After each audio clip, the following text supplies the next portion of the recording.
1950s में।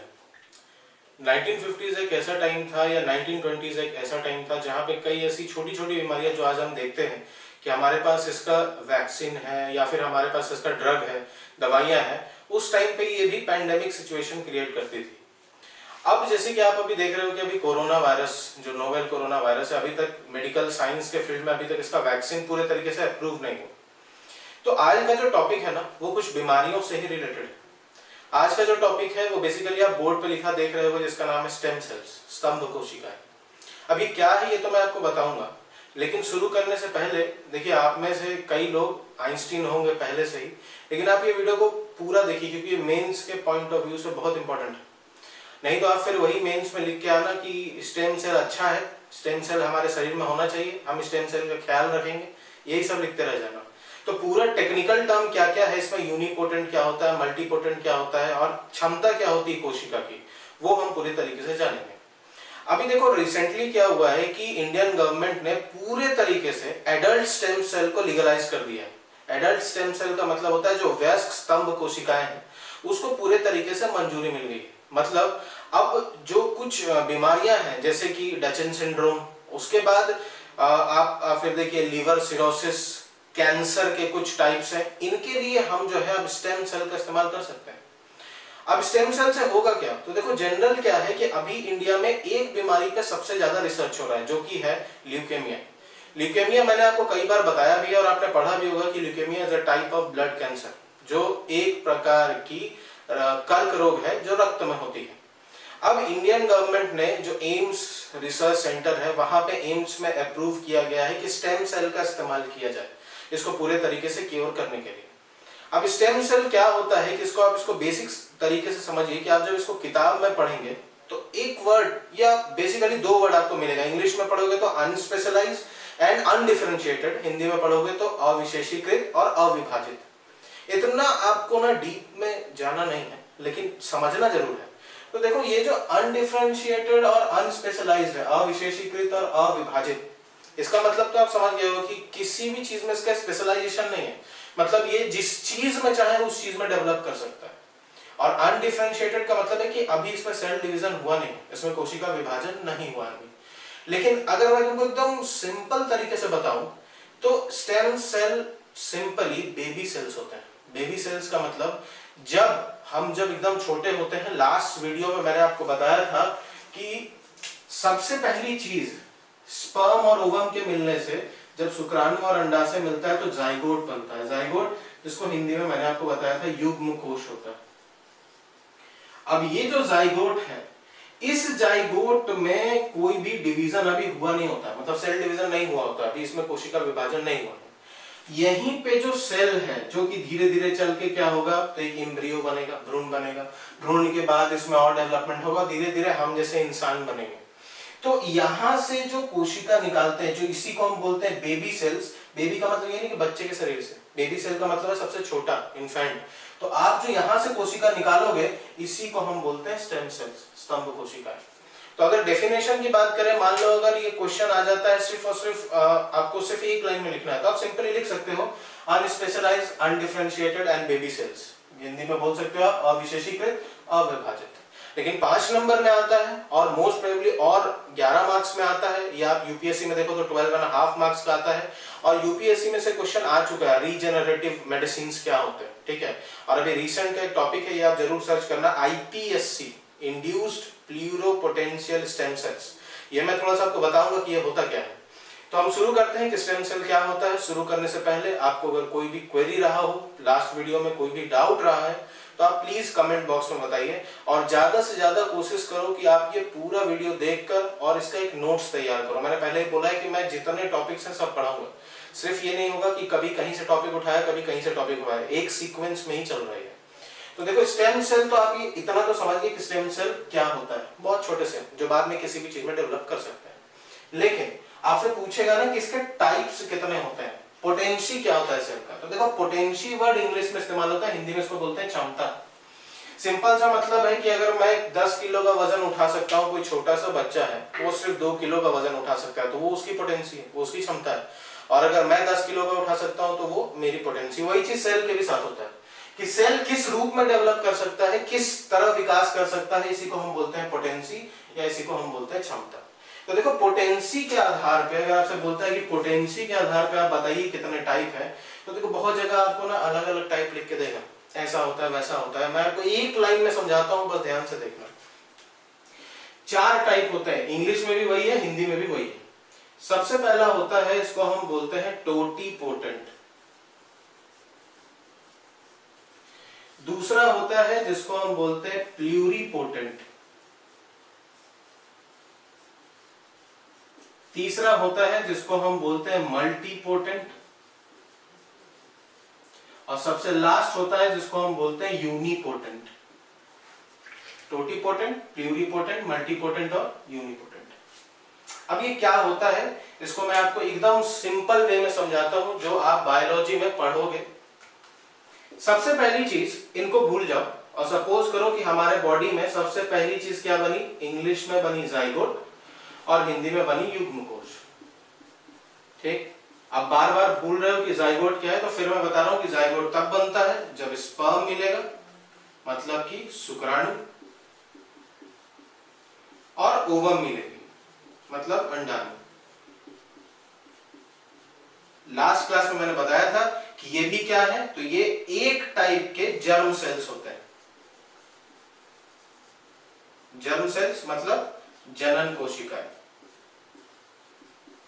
ठीक, अब युग्म कोश के बाद क्या होता है, युग्म कोश के बाद धीरे धीरे जब जाइगोट डेवलप होता है, तो जाइगोट जब डेवलप होगा ना, तो ये फिर जो स्ट्रक्चर में जो बदलेगा, उस स्ट्रक्चर को हम बोलते हैं ब्लास्टोसिस्ट। ये लास्ट स्टेज में मैंने बताया था, अगर याद करिए, अगर लास्ट वीडियो आपने पढ़ा होगा तो मैंने बताया था कि ब्लास्टोसिस्ट क्या होता है। तो मैंने बताया था कि ऐसा सेल जो कि बेसिकली अंदर वाला जो पार्ट होता है कोशिका का, ये भ्रूण बन जाता है। भ्रूण का मतलब होता है एम्ब्रियो इंग्लिश में, और ये जो बाहर का पार्ट होता है, मैंने बताया था कि इसको ट्रोफोब्लास्ट बोलते हैं। और यही ट्रोफोब्लास्ट जो है वो प्लेसेंटा बनता है। प्लेसेंटा का मतलब है गर्भनाल। ठीक, अब इंपॉर्टेंट चीज है इसमें कि इसके बाद क्या होता है। तो इसके बाद देखो क्या होगा कि ये जो भ्रूण है, ये जो ब्लास्टोसिस्ट है, ये जनरली क्या होगा कि अगर ये मदर के गर्भ में है, अब इसका मतलब क्या है कि सर मदर के गर्भ में, तो मैंने बताया था आईवीएफ एक टेक्नोलॉजी होता है जिसमें हम बाहर में इसको डेवलप करते हैं और बाद में सरोगेसी मतलब एक किराए के कोख में हम इसको फिर फीड कराते हैं, इंटर कराते हैं। बाद में फिर जो वो मदर है वो उसको पालती है। ठीक है, तो अगर ये मदर के गर्भ में है तो ये ब्लास्टोसिस्ट में क्या बनना चालू होगा, जैसे मान लो उस बच्चे के शरीर में बोन बनना चालू हो गया, हड्डी बननी चालू हो गई। अब बोन के बाद सपोज करो फिर उसके ऑर्गन बनने लगे, अंग बनने लगे। ठीक, जैसे कि मान लो हैंड बना, हाथ। ठीक, अब ये जो हुआ ना कि देखो ये स्टेज चल रहा है, पहले जाइगोट, ब्लास्टोसिस्ट, बोन और उसके बाद ऑर्गन। यही ये जो 4 स्टेज है, यही आप आसानी से टोटीपोटेंट, प्लूरीपोटेंट और मल्टीपोटेंट को समझ सकते हो। तो देखो ये वो स्टेज है जहां कोई डिवीजन नहीं होता है, कोई विभाजन नहीं हो। तो जब डिवीजन नहीं होता है, कोई विभाजन नहीं होता है, यहां से अगर तुमने पकड़ के किसी कोशिका को निकाला, किसी छोटे से सेल को निकाला, जैसे सपोज करो यहीं पे जो सेल होता है उसको हम बोलते हैं टोटीपोटेंट। ध्यान से समझो, यहां से अगर सेल निकाला तो टोटीपोटेंट, क्योंकि टोटीपोटेंट का मतलब है टोटल पोटेंशियल, क्योंकि बताओ अगर ये नहीं होगा तो ये सब बनेंगे ही नहीं। इसीलिए बोलते हैं, आप कहीं भी पढ़ोगे तो लिखा होगा कि it totipotent stem cells can develop into any kind, मतलब जो टोटीपोटेंट होते हैं वो किसी भी प्रकार की कोशिका का रूप ले सकते हैं। सिंपल सा बात है, किसी के बाद तो सब चीज बन रहे हैं, तो ये कोई भी रूप ले सकता है। दूसरा, ये जो ब्लास्टोसिस्ट है, ब्लास्टोसिस्ट के पास जब डिवीजन हो चुका है, यहां विभाजन हो चुका है, यहां से अगर आपने कोई सेल निकाला, जैसे कि मान लो अगर इस भ्रूण में से निकाल लिया, तो इस भ्रूण वाले स्टेम सेल को बोलते हैं एम्ब्रियोनिक स्टेम सेल्स, हिंदी में बोलते हैं भ्रूणीय स्तंभ कोशिकाएं। विभाजन हो चुका है, डिवीजन हो चुका है, यहां से अगर निकाला तो यहां पे जो स्टेम सेल आप निकालोगे इसको बोलते हैं प्लूरीपोटेंट।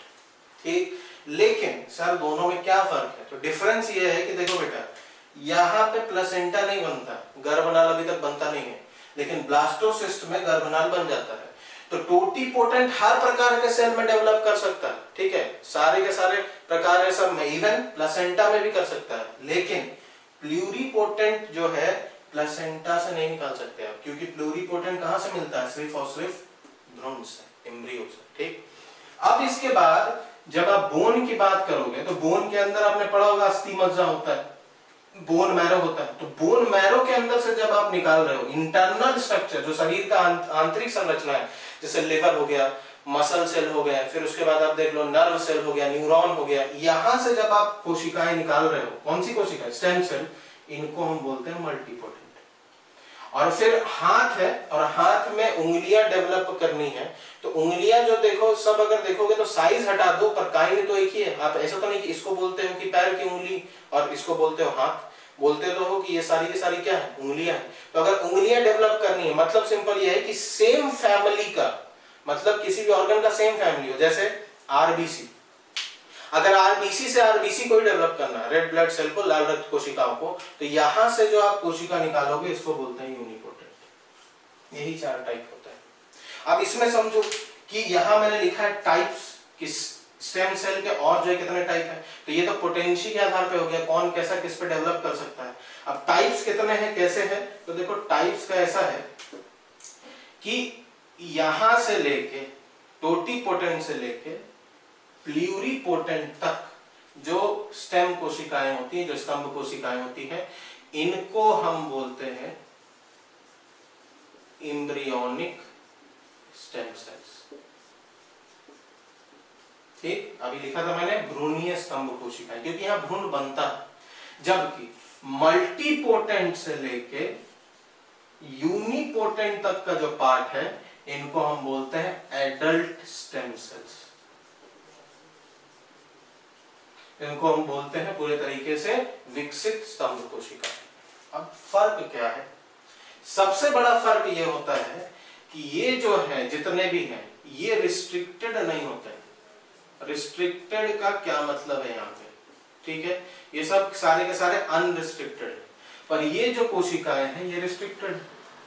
इसका मतलब क्या है, देखो इसका मतलब ये है, ये दोनों में इतना पोटेंशियल होता है, इतनी क्षमता होती है कि कोई भी अंग बना लेगा शरीर का, कोई भी अंग। लेकिन ये जो दोनों हैं ये कोई भी अंग नहीं बना सकते, क्योंकि मैंने अभी बोला कि ये बोन है तो बोन में ही इस्तेमाल होगा, और ये अगर आरबीसी का यूनिपोटेंट स्टेम कोशिका है तो आप इसको सिर्फ किसी भी शरीर में, मान लो किसी भी शरीर में, मेरे ही मान लो कि अगर आरबीसी अगर कम बन रहा है और मेरे को अगर इसमें यूनिपोटेंट स्टेम सेल डलवाना है, तो मैं किसका डलवाऊंगा, डब्ल्यूबीसी का तो डलवाऊंगा नहीं, क्योंकि मेरे को आरबीसी बनवाना है, तो सिर्फ आरबीसी का ही हम इस्तेमाल करेंगे। तो इनका इस्तेमाल रिस्ट्रिक्टेड हो जाता है, पर इनका इस्तेमाल रिस्ट्रिक्टेड नहीं होता।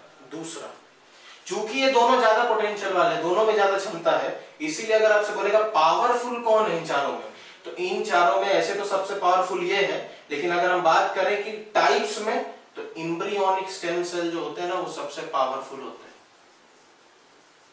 जबकि ये जो है इनमें क्षमता कम होती है, क्षमता के आधार पर। ठीक, अब देखो हाल फिलहाल में अपडेट क्या है कि मैंने बोला था कि भारत सरकार ने इसको मंजूरी दे दी। अब क्यों दी इसको मंजूरी और इसको क्यों नहीं दी? सिंपल सा क्वेश्चन है कि भाई अगर इससे सब चीज डेवलप कर सकते हैं, मान लो किसी की उंगली कट गई, किसी के हाथ जो है वो कट गए, और हमको पता है कि हाथ अगर हमको वापस से किसी में रीजनरेट कराना है तो फिर हम किसका इस्तेमाल करेंगे? तो भैया इसका इस्तेमाल कर सकते हैं, क्योंकि सब चीज बना सकता है। लेकिन क्यों नहीं इसका इस्तेमाल करने दे रही है सरकार, और सरकार से ऊपर सुप्रीम कोर्ट, सर्वोच्च न्यायालय? तो इसका कारण है, इसका कारण यह है कि टोटीपोटेंट या प्लूरीपोटेंट, ये दोनों के दोनों जो कोशिकाएं हैं ये तभी निकाली जा सकती है जब इस्तेमाल हो किस टेक्नोलॉजी का? आईवीएफ टेक्नोलॉजी का। आईवीएफ का मतलब मैंने आपको बताया था, इन विट्रो फर्टिलाइजेशन, कृत्रिम निषेचन की प्रक्रिया। अब ये वही टेक्नोलॉजी है जिसमें आप पढ़ते हो ना टेस्ट ट्यूब बेबी, तो ये ना नेचुरली नहीं हो रहा, मतलब मदर के वोम्ब में सब नहीं हो रहा, इसको लैब में कराया जा रहा है। तो यहाँ सुप्रीम कोर्ट ने आदेश ये दिया है कि देखो प्लूरीपोटेंट सेल निकालते निकालते ये जो भ्रूण बना है, ये जो जाइगोट बना है, और भ्रूण बनते बनते लगभग कितने दिन का समय लग जाता है? 5 से 6 दिन। अब 5 से 6 दिन का समय लग गया तो सुप्रीम कोर्ट बोलती है कि देखो ये एक बेबी का फॉर्म ले चुका है, और अगर आप एक सेल निकालने के चक्कर में अगर यहाँ पे अगर किसी भ्रूण को नुकसान पहुंचा रहे हो, इसका मतलब है कि आप एक शिशु की हत्या कर रहे हो। आप एक इन्फेंट को मार रहे हो। इसीलिए सुप्रीम कोर्ट ने इतना पावरफुल होने के बाद भी इसको रिस्ट्रिक्ट करके रखा है। और इवन ऐसा नहीं कि सिर्फ इंडिया में, ये वर्ल्ड के कई सारे जगह पे टोटली बैंड है। पर देखो इसमें क्या है कि इसमें फिर भी मार्केटिंग जो है ना, ब्लैक मार्केटिंग जिसको हम बोलते हैं ना, कि पूरे तरीके से इलीगल तरीके से ये चल रहा है।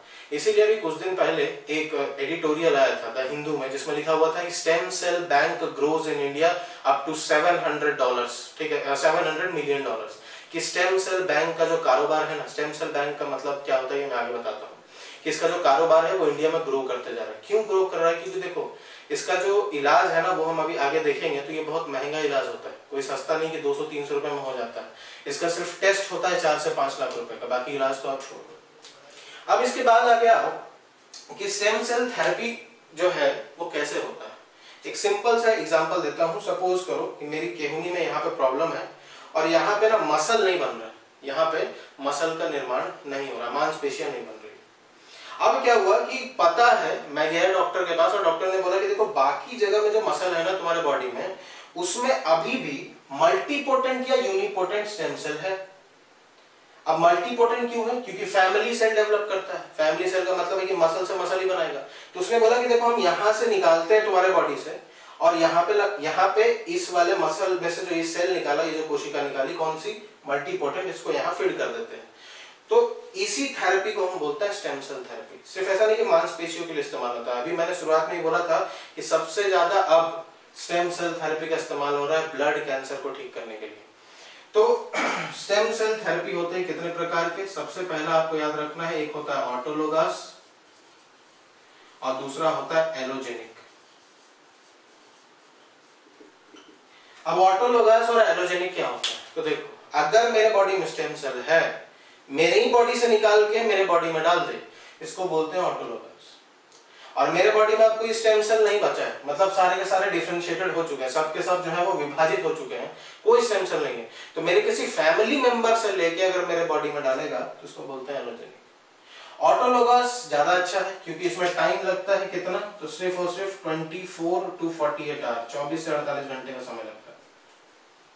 लेकिन अगर एलोजेनिक की बात करोगे तो एलोजेनिक में समय लगता है, और इसमें हील होने में भी टाइम लगता है। हील होने का मतलब है कि जो घाव है जहां पे हमने स्टेम सेल से थेरेपी की है, उसको ठीक होने में भी टाइम लगता है। तो ये तो देखो बात हो गई किसकी, कि स्टेम सेल कितने टाइप के होते हैं, स्टेम सेल के थेरेपी के कितने टाइप हैं, और क्षमता के आधार पर स्टेम सेल के कितने टाइप हैं। अब देखो यहाँ पे मैंने 2 डेट लिखा है, 1981, 1998। आपसे अगर पूछता है प्री के हिसाब से कि स्टेम सेल को कब ढूंढा गया, तो देखो पहली बार 1981 में इसको माउस में ढूंढा गया था, चूहे में खोज हुई, और फिर उसके बाद इसको ह्यूमंस में ढूंढा गया 1998 में। ये डेट आपको याद रखनी है। तो देखो जो ह्यूमंस में जो ये जो स्टेम सेल ढूंढा गया ना, इसका कहानी जो है वो बहुत इंटरेस्टिंग है। अगर आपको मौका मिले तो पढ़ो, नहीं तो फिर बायोटेक्नोलॉजी जब हम पढ़ेंगे, जैव प्रौद्योगिकी जब हम पढ़ेंगे, तब उस टाइम पे मैं आपको और एक्सप्लेन करूंगा इसके बारे में। अब देखो एक बहुत इंपॉर्टेंट क्वेश्चन है कि इंडिया में स्टेम सेल थेरेपी का क्या सिनेरियो है। तो सिनेरियो ऐसा है कि मैं आपको करंट का स्टैट बता रहा हूं अभी, कि लगभग इंडिया में 48 to 50 lakh stem cell donor की जरूरत है। 48 लाख से 50 लाख स्टेम सेल डोनर की जरूरत है। अब ये जो है ये इंडिया में फुलफिल नहीं हो पाता, क्योंकि मैंने पहले ही बोला कि इसका टेस्टिंग भी बहुत महंगा है, इलाज तो आप छोड़ दो।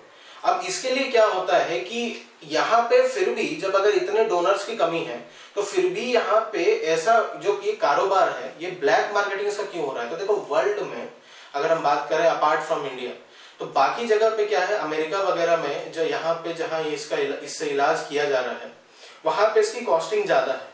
तो वो क्या करते हैं, वो यहाँ पे कुछ हॉस्पिटल्स में जिनको इसका परमिशन है, उनके पास आते हैं इससे अपना थेरेपी करवाने। पर क्या होता है बदले में कि इसका ब्लैक मार्केटिंग यहाँ पे चल रहा है, कि अगर अमेरिका में 7 लाख रुपए में इलाज हो रहा है, तो यहाँ पे ये लगभग 2.5 से 3 लाख रुपए में हो जाता है। इसी में कॉन्सेप्ट आया था कि स्टेम सेल बैंक क्या होता है।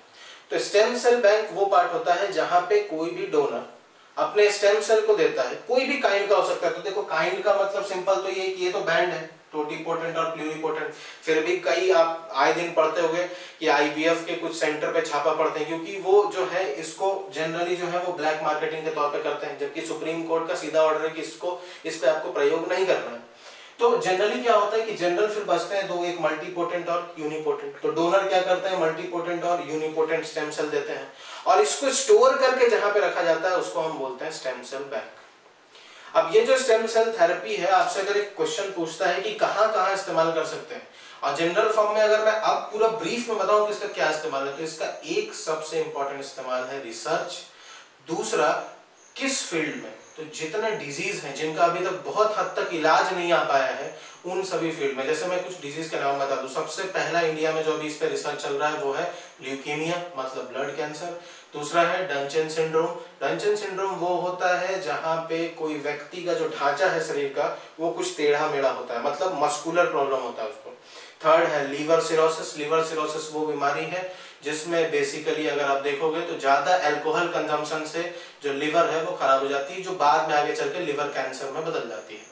चौथा है कि कैंसर के और भी कई जो है प्रकार है वहां पे।